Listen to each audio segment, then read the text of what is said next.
But our first guest this morning, Sir Michael Barber, is one of the world's leading authorities on education systems and on educational reform.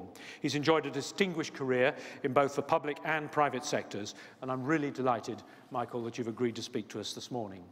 Albert Einstein once said that education is what remains after one forgets what one has learnt at school. I hope that today is educational and informative, and I wish us all a really constructive as well as a pleasant time here today. Most of all, I'd like you to take home with you a long-lasting impression of the scale of opportunities that there are internationally, and with the knowledge that the department that I'm responsible for, UK Trade and Investment, is very focused on education as well as on all the other sectors of economic activity that we're responsible for, because we regard education as so critical and so fundamental to all of the rest. Michael, without further ado, can I invite you to take the stand? Thank you.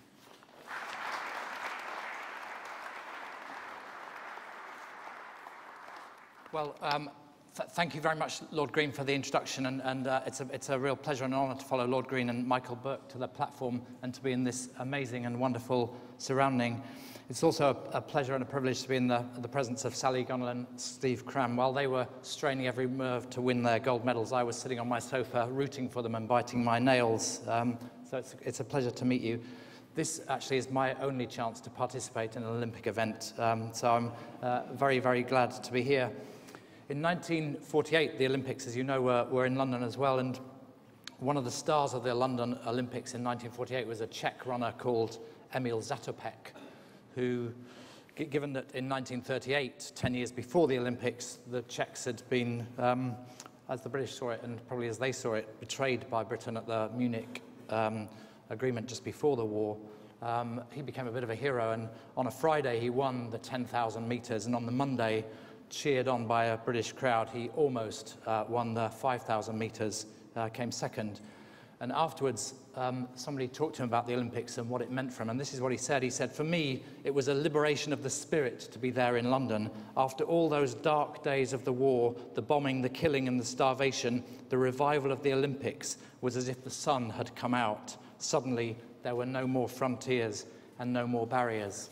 Now, we are fortunately not quite in the situation that the world was in 1948, but that sense of there being no more frontiers and no more barriers is a really important part of the London Olympic spirit, and indeed the general Olympic spirit. And it applies in education as much as it applies anywhere else in the world. And indeed, one of the things that we see in the changing education systems around the world is that sense of no more borders and no more barriers. This is becoming a global phenomenon. Education reform used to be something that each country did separately, even until the 1990s, but now it's something that is debated globally and thought about globally. And it's really important because the challenge we face, if you just put it in a sentence, is this: there are going to be 9 billion people on the planet in 2050. And if we are to live, if each of those people is to live a fulfilled life, we need much, much better education than we've ever had in the past. So whatever we've achieved so far, and some of it's very impressive, it's not nearly enough to ensure that 9 billion people can inhabit planet Earth and live fulfilled lives. So that's our challenge. That's why education really matters. And we need to think, first of all, about what we'd like all the young people in our school to learn. Lord Green mentioned Einstein. This is not quite as famous an equation as he came up with, but it's my summary of what we want children to learn. Every child, all of the people who are going to be those 9 billion people in 2050, shortly after I've gone and England have won the World Cup at soccer. But K is for knowledge. We do want them to learn some knowledge. As Lord Green said, some of the traditions, some of the history of their country, some of the history of the world, we want them to learn some knowledge. And K stands for know what stuff, but also know how, some skills. So knowledge is important. But we also want them to learn the T. We want them to learn how to think. Think for themselves, think critically, think in teams, think fast under pressure, think slowly and reflectively and philosophically. All of those things are really important. Think creatively, think deductively. All of those things are really important. They can learn that through their school subjects. But we need citizens of the world who will think for themselves, who will solve our problems around the world. And then the L stands for leadership. I don't mean necessarily leading a large organization, important though that is. I mean people who can influence those around them, who can be persuasive, who can listen, who can shape decisions in their family, in their community, in their workplace, in their school. or in the organizations that some of them will lead. So K plus T plus L, and then the E stands for ethical underpinning. The planet Earth can only survive to 2050 if we have a shared understanding of some of the basic ethics of people living in great cities and getting on with people from different backgrounds. If people think differently about the sustainability of the world's environment. All of these are key things that every child in every school around the world should be learning. And obviously, the ethical underpinning is not something you want governments to set out codes of ethics, but you want teachers to think about what that means. You want schools to operate as ethical communities. So that's what we want children to learn. And I've got to summarize global trends in education reform in about 10 minutes, so I'm going to hasten on. We know quite a lot now about how you improve education systems, and I'm not going to go through all the slides here. They're all available to you. There's a whole set of things about standards. So what do we want children to learn in school? Mathematics doesn't change at national borders. So when a child graduates from a school in any country in the world, if we say they're good at maths in that country, they should be good at maths anywhere, whether it's Singapore or Tokyo or New York or Toronto or London. So globally benchmarked standards in maths, science, and the national language. We want data about how well people are doing. We want every child on the agenda. In the 20th century, school systems educated an elite and tried to do their best for the rest, but it didn't really matter when there was lots of low skill and no skill work around. Now we have to educate everybody in the 21st century.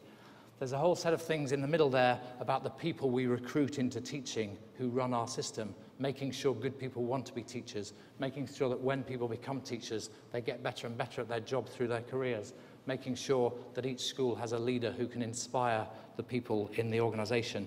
All of these are things that systems around the world, the best systems, are already doing very well. And then on the far side, there's 3 aspects of the organization of the system. Again, I won't go through the details.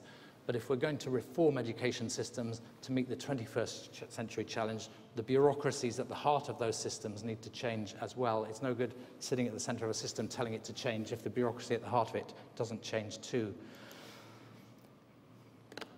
Education, those of you involved in the education debate will know that the road to hell in education is paved with false dichotomies. These are some of them.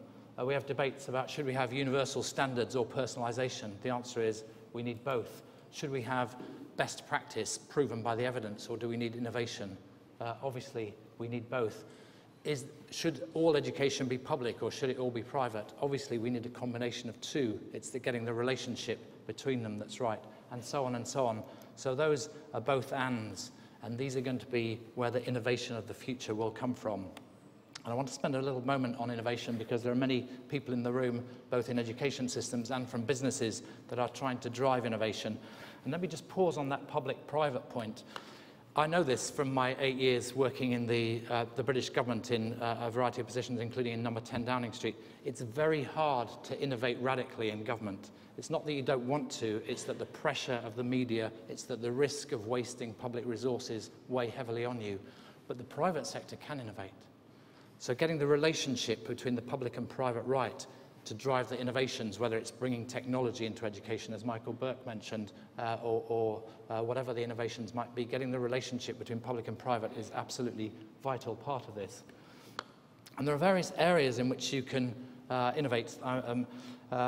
This is from my friend Charlie Ledbetter, the innovation expert around the world. You can, if you start in the top left there, you can take a system that is a formal system like a school or a university, and you can sustain innovation, you can make marginal progress, you can improve it. And a lot of reform does that. If you go down the column, you can have schools and universities and you can reinvent them. And in this country, for example, some of the free schools that are starting, started last year and another batch starting in September, are literally reinventing the way education is organized. So that's bringing innovation into the system in a significant way. And then on the far side, there's lots of informal learning. You all got given a Samsung equivalent of an iPad when you came in. Those tablets provide the opportunity to connect what happens in school to what happens out of school, in clubs, in societies, but also in the home. So you can supplement education. Lots of room for innovation there. And then finally, in the bottom left-hand corner, you can have disruptive transformations of informal learning. You can replace school. There are many virtual schools. The Florida Virtual School in the US, for example, which has over 100,000 students who don't go to school in the formal sense that I went to and many of you went to at all anymore. So there's lots of ways of innovating, and we will see that innovation in the school system, and also I think dramatically in the next 5 to 10 years in the university sector, where you can begin to ask very basic questions about who are the students, where are the faculty, do we need a building, what are the qualifications, what will the curriculum be, who will do the teaching, and where will they do it from. A good friend of mine lives in the Republic of Ireland and teaches film ethics, film production ethics in 3 different countries without ever leaving his house in the Republic of Ireland, because he's got wonderful video conference. So there's lots of room for transformation here.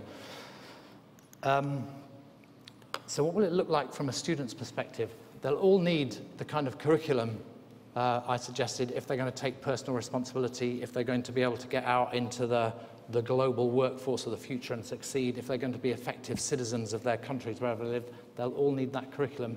The learning day will spread. Some of it might be in school or university or in some formal settings. Often it will be at home or in individual, all different kinds of settings. So the learning day will change dramatically, and there'll be new models of assessment. We have a bit of a debate in England about whether to have paper and pencil tests or something, but if you think about what's going to happen in the future, imagine the best computer games. Imagine the simulations that are used to train airline pilots, and then think of the kinds of sophistication you could bring into the assessment of students. And if you're going to assess K plus T plus L, all in a bracket C, we do need that assessment revolution. So the curriculum will change, the learning day will change, and new models of assessment will happen. All of those things will happen. And the prizes will be for the systems that can combine the whole system reform that I described, based on the best practice that I described to you earlier, with that ability to innovate, to drive what could be a whole system revolution. And some countries, particularly in the Far East, like Singapore, but also Finland, Ontario in Canada, these places are beginning to put that package together. And in the United Kingdom, we've got some great parts of all of this, and we're working to put the whole sequence together. The gold medals are for the people that put all that together in the next 5 to 10 years. But there's one difference between education systems and gold medals in the Olympics, which is, if you're British, it's in your interests that children in Pakistan and Chile and France are educated well. We gain when they win, and similarly, they gain when we win. In other words, we can all do this, and that's actually what we do have to do if 9 billion people are going to lead fulfill lives in 2050. Thank you very much for being here. I look forward to hearing the debate, and I'll be around afterwards if anybody wants to talk to me.